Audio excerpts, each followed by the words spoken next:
today's video is highly requested. This is College Talk number 9, I believe. This is my study tips. Now, I get this requested a lot, which is always just kind of amusing to me because I'm really like the last person you want to model your studying after, but I'm going to pretend like I'm a good student and give you some tips that should work for you, even though I may or may not implement them into my own routine.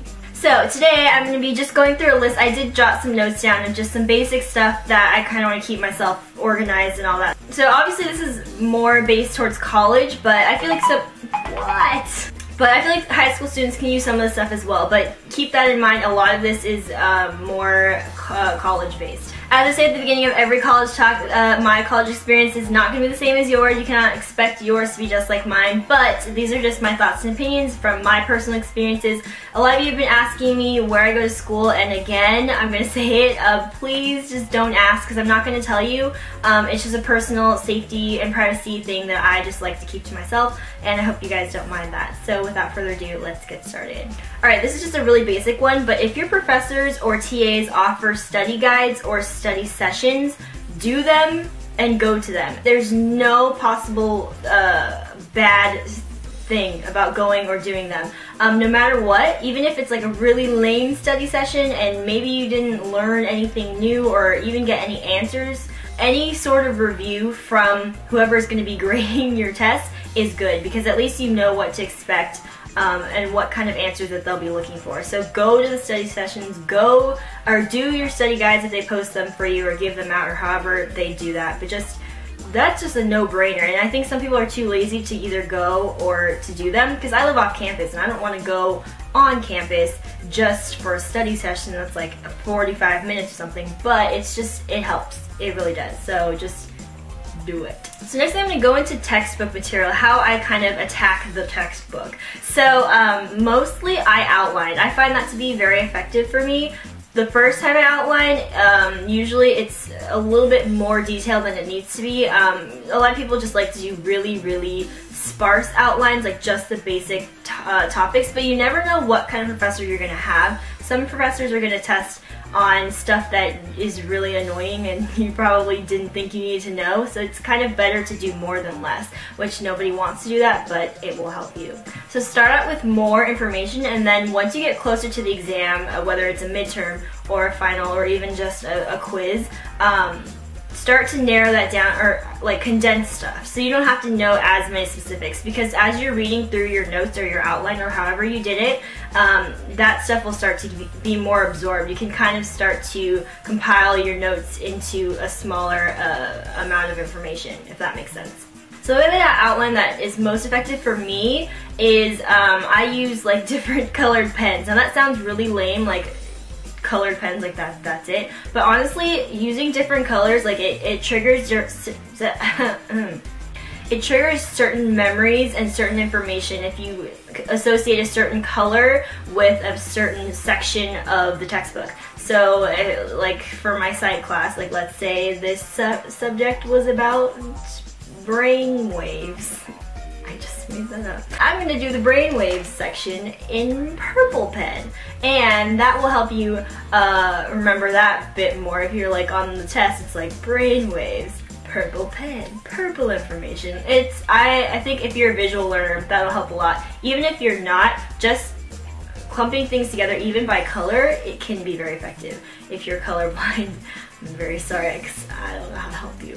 Also, when you're going back into your outline, I wouldn't highlight while you're outlining. I would highlight after you're done outlining, because then you go back and you go for like the really like main big points that you really need to know. I know that you all know what a highlighter looks like, but I'm trying to, you know, add some visual aid here, so here's the highlighter. So what I do right before an exam, like literally like the night before or 2 nights before, if it's a really like long chapter or like a lot of them, I can't speak. a lot of information that you can't really do in just one night. I rewrite, not everything, but the main points. Like, I took this class on drugs and addiction, so it was like a ton of different drugs we had to memorize. So I wrote down, like, rewrote a lot of just the basics of how to classify each drug and the types of drugs in each classification and stuff like that. So that really helped a lot. Alright, so timing. I know a lot of you procrastinate just like I do, so I can't really say anything. But there is this technique that has been popping up on my Tumblr feed, like, I don't know how many times, like 10 times at least in like the last 2 months, but it's called the Pomodoro technique. I've never tried it, but I'm going to tell you guys about it if you haven't even heard of it, because I think just listening or just reading about it, it sounds like it would be very effective. I should probably try it out sometime. So basically it's in 25-minute intervals. So every 25 minutes is like a certain just like intensive study time. So 25 minutes, you could set a timer on your phone or something. And then after that 25 minutes is up, you do like 3 to 5 minutes break time. Like, I don't know, go to the bathroom, have some Oreos. I don't know why Oreos keep coming up in my video. Just, you know, 3 to 5 minutes, set that on a timer as well. Once that's done, go back 25 more minutes, then do another break. Every fourth break you take every fourth interval, you take a longer break. So they say 15 to 30 minutes, which is a very big range in my opinion. I would probably just go with 20 minutes. It'd probably be a good long break, depending on how long your short breaks are. Does that make any sense?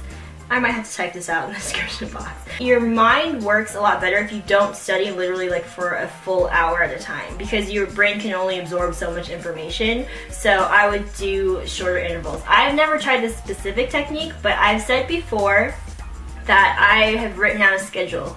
Like literally from 4 to 4:30, I'm gonna study this. Take a break for 10 minutes. From 5 to, now I'm losing track of time, but you know what I mean, write it out, literally keep yourself like attached to a schedule, and it's more effective that way.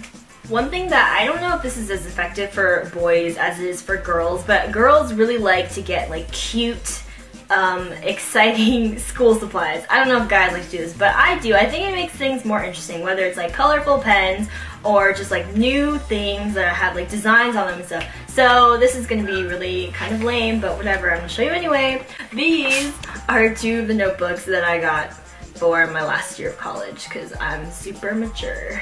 But honestly, I mean, it's just keeping things a little bit more interesting rather than just having like a plain spiral notebook. Why not have one with party animals? Literally, that one is holding balloons. One Direction. Granted, they look like babies on here, so it's a little bit awkward, but I don't mind. So yeah, just stuff like that, and I have a ton of like colorful pens here that I take my notes with, so that's always fun too. Okay, if you guys study to music like I do, I cannot study in silence. It makes me feel very uncomfortable. It's really good to use your music as your timers. So if you have a study playlist, I literally have a playlist that's called A+ study music. Granted, I don't think that it has ever given me any A+s, but let's not talk about that. I go from like the first 3 songs or whatever, I'm gonna do this, or for the first 10 songs, I'm gonna do these 2 chapters or something like that. Just anything that will kind of give you a breakdown and keep you, you know, sticking to something concrete. Alright, so the last, I guess, tip that I have is keep the distractions away. This may seem like a no-brainer as well as the other things that I've said, but I mean, like, keep your cell phone away from you. If you have a timer on it, that's fine, but don't have your phone like right next to you, because everyone knows how addicting iPhones or Android or whatever you have are when they're just sitting there and you're like, but I have a text message, but I have to check Instagram. Like, no, you don't. You really don't. Put it over there. Just put it away. Same thing with laptops. Yeah, I play my music, but I have my laptop further away from me if I don't need it to study, because otherwise I will be on it. It's just, that's just what happens. Also, this is gonna seem like super vain, but I have my makeup mirror like on my desk, like I'm looking into it right now, and I have to like turn it away from me, because being a makeup person, like I stare at myself a lot, which is really bad, and I get very distracted by my reflection, which is a little bit narcissistic, but you know, I'm admitting it. So, you know, turn the mirrors away, turn clocks away as well. If you are constantly checking the time, you're not going to be focused as well, so that's another thing. Just everything just away. Just be gone. Alright, so that's the tips that I have for you today. Hopefully that was helpful a little bit. Those are my basic study tips. So yeah, if you guys have any more questions about studying, I probably wouldn't be the person to ask, but feel free to ask them anyway, and I'll try to help you out. That is it. Thank you for watching. Bye!